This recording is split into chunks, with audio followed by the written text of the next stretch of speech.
Bonsoir à toutes et à tous et bienvenue dans cette session d'information sur la télévision Labari en ce vendredi 6 mai 2016. Nous vous en parlions en début de semaine. 5 ministres nigériens étaient sur les sites des lotissements irréguliers de la ville de Niamey pour s'enquérir de cet état de fait qui crée depuis quelque temps beaucoup de problèmes dans la ville de Niamey particulièrement. Eh bien, cette visite des ministres a suscité la réaction du syndicat des professionnels de l'immobilier du Niger, la SPIN. Avant de vous faire suivre la réaction de ce syndicat à travers une déclaration qu'il a rendue publique ce matin, nous vous proposons de revenir sur la visite des 10 ministres, c'était en début de semaine. La visite est celle de 5 ministres à travers une journée marathon sur des sites de lotissement irréguliers. L'occupation abusive et anarchique du domaine public par des privés, un sujet d'actualité et assez préoccupant. L'issue de la tournée aura permis de constater de visu non seulement, mais aussi toucher du doigt les réalités. Nous avons fait le constat et à l'issue de tous ces différents constats, un rapport va être fait et étudié. Ce qu'il faut surtout retenir, et nous allons mettre fin au désordre et à l'anarchie qui a caractérisé les affaires foncières, domaniales et cadastrales de 2004 à aujourd'hui, parce que ça compromet toutes les politiques de l'État en matière même d'urbanisation, toutes les politiques de l'État sur le foncier. Et vous savez, l'insécurité foncière, c'est aussi une insécurité économique et même sociale. Trop de cafouillis dans le domaine, mais l'État entend désormais restaurer toute son autorité pour l'assainir et le réglementer. Le président de la République est déterminé à garantir et à asseoir une politique domaniale et cadastrale claire dans notre pays pour notre sécurité et pour la sécurité des générations à venir.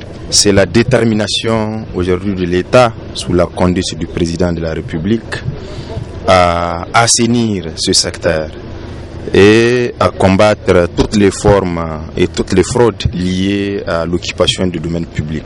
L'occupation dite du domaine public, le problème se pose avec acuité avec une conspiration de silence total. C'est dire que les responsabilités sont à partager et vivement que celles-ci soient aussi situées. Voilà, c'est donc cette visite qui a suscité ce matin la réaction du syndicat national des professionnels de l'immobilier du Niger, une déclaration dans laquelle ils ont dénoncé ce qu'ils ont appelé les élucubrations du ministre en charge du domaine qui visent à créer plutôt un bras de fer entre les professionnels de l'immobilier du Niger. Le point de la déclaration dans ce reportage signé Mamoudou Saleh et Sadou Doumi. Les membres du bureau exécutif du syndicat des professionnels de l'immobilier du Niger se retrouvent par la présente assise afin de se pencher sur certains problèmes que rencontre leur secteur. Des problèmes ayant pour principal nom une intention manifeste du ministre des Domaines à engager un bras de fer avec les professionnels du secteur. Ainsi, ces derniers tiennent à apporter ces éclaircissements. Ce sont des arrêtés ministériels signés par ses prédécesseurs qui légalisent et légitiment l'occupation de ces lieux. Mais si l'État voudrait en déposséder les légitimes propriétaires, ce serait moyennant une juste indemnisation. Aussi, le Ben Spin s'opposera contre toute tentative de remettre en cause de manière unilatérale les actes de cession immobilière en possession de leurs détenteurs et usera de tous les moyens légaux, juridiques et judiciaires pour faire reculer le ministre dans ses velléités qu'il vient de révéler au grand jour. Face à cette situation, le bureau exécutif national du syndicat des professionnels de l'immobilier du Niger demande en conséquence au président de la République, chef de l'État, et au Premier ministre, chef de gouvernement, de mettre des œillères à quelques-uns de ces ministres afin que la Renaissance Acte 2 réponde aux véritables attentes des vaillantes et paisibles populations nigériennes qui n'aspirent qu'à bien se loger, bien se vêtir et bien se nourrir.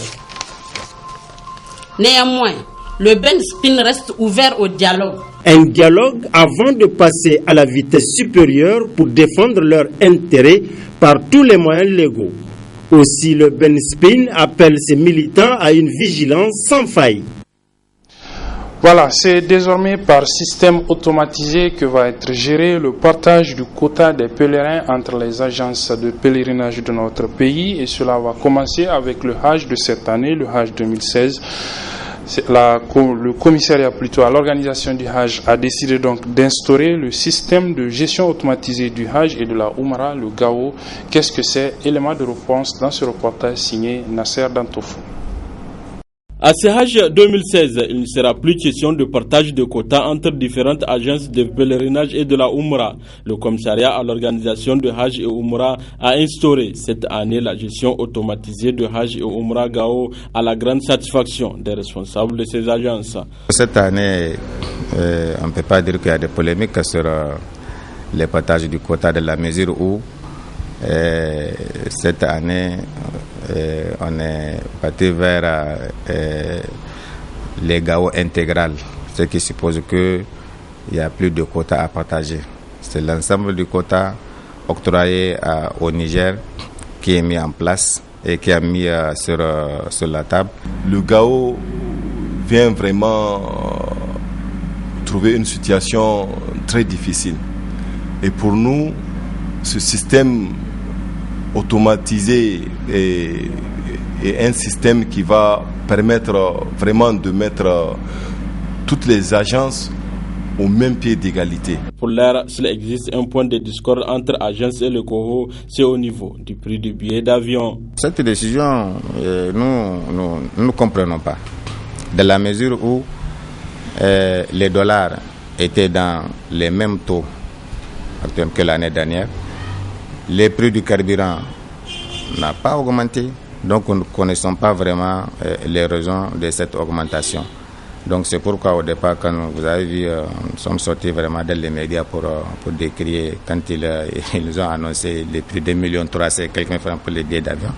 Nous avons dit que vraiment que c'est de l'arnaque, c'est de l'escroquerie. L'agence Almanasik n'a pas à dire grand-chose du billet d'avion, parce qu'on se dit que le billet d'avion, le prix est fixé, calculé et fixé par des professionnels de l'aviation civique. Donc là, on se dit que vraiment c'est quelque chose qui regarde les compagnies aériennes. Selon le COHO, l'instauration du GAO permettra un traitement équitable entre les nouvelles et les agences et les anciennes agences. Cette mesure d'abord ne date pas d'aujourd'hui. Elle a été annoncée depuis 2014. Donc pour un souci d'équité et de transparence, nous avons proposé aux agences de laisser le quota libre. Le prix du billet d'avion est lié au coût du dollar sur le marché international. Donc quand le dollar augmente, nécessairement parce que les choses sont réglées en dollars, le prix est... Mais les autorités de notre pays ont fait beaucoup d'efforts pour revoir ce prix à la baisse. Il n'y a pas un pays où c'est moins de 1,1 million, par exemple. Mais au Niger, je viens tout de suite de l'apprendre, les autorités ont encore fait un effort pour revoir ce prix à 1 million juste. Pour cette année, le Niger a un quota de 12 712 pèlerins pour plus de 300 agences de pèlerinage et de la Oumra. Dernier élément de ce journal, l'agence de communication pour un développement durable a pris en charge la réfection de la clôture en matériaux définitifs du centre de santé intégré du village de Koutou-Kalekteji situé dans la commune rurale de Karma. C'était en présence de le lancement donc des travaux de réfection de la clôture donc de ce CECI s'est déroulé en présence de nos reporters Ibrahim Abdou et Ali Sissé Ibrahim. Les travailleurs donnent le meilleur d'eux-mêmes lorsqu'ils sont mis dans de bonnes conditions de vie et de travail. Pour renforcer cet élan, l'ONG dénommée Agence de communication pour un développement durable a entrepris de clôturer le centre de santé intégré de Koutkale-Kouartegui qui se trouve dans la commune rurale de Karma. Omar Karimou précise ici les raisons qui ont poussé son ONG à intervenir au niveau du CSI de Koutekale-Kouaretegi. La cérémonie qui nous réunit ici est à mettre à l'actif la volonté d'une ONG locale au nom de l'Agence de communication pour un développement durable en vue de soutenir cette volonté ferme du président de la République de garantir une meilleure santé pour tous les Nigériens. Mesdames et messieurs, à l'issue du déroulement de cette activité, nous osons légitimement attendre le résultat ci-après. Clôturer le CSI de Koutekale en matériaux définitifs. Une population ayant compris la question du développement durable. Toutes mes félicitations et encouragements à l'endroit des autorités locales et les acteurs sociaux de la commune de Karma pour leur sens d'échange pour une communication aboutissante pour une œuvre de développement durable. Pour sa part, le maire de la commune rurale de Karma, Abbas Yacoub, n'a pas manqué de dire sa satisfaction tout en formulant des remerciements à l'endroit de l'ONG Agence de communication pour un développement durable. Ma première réaction, c'est de remercier le coordinateur de l'ONG parce qu'il nous apporte un appui considérable. Nous avions projeté dans notre pays de clôturer le CSI de Koutekale. Mais Dieu merci, dès qu'il est venu, il a dit de proposer là les micro-projets dans lesquels on souhaite son intervention. Donc on a monté le dossier, on lui a donné. Un mois après, il a répondu favorablement et nous sommes aujourd'hui au lancement. Donc vraiment, je tiens à le remercier très sincèrement. Il faut le noter, les travaux de reconstruction de la clôture du CSI de Koutekale-Kouaretegi coûteront 28 millions de francs CFA et s'étaleront sur 3 mois. Voilà, c'est la fin de cette édition, mesdames et messieurs. Merci de l'avoir suivi. Les programmes se poursuivent sur la télévision La Bari. Au revoir.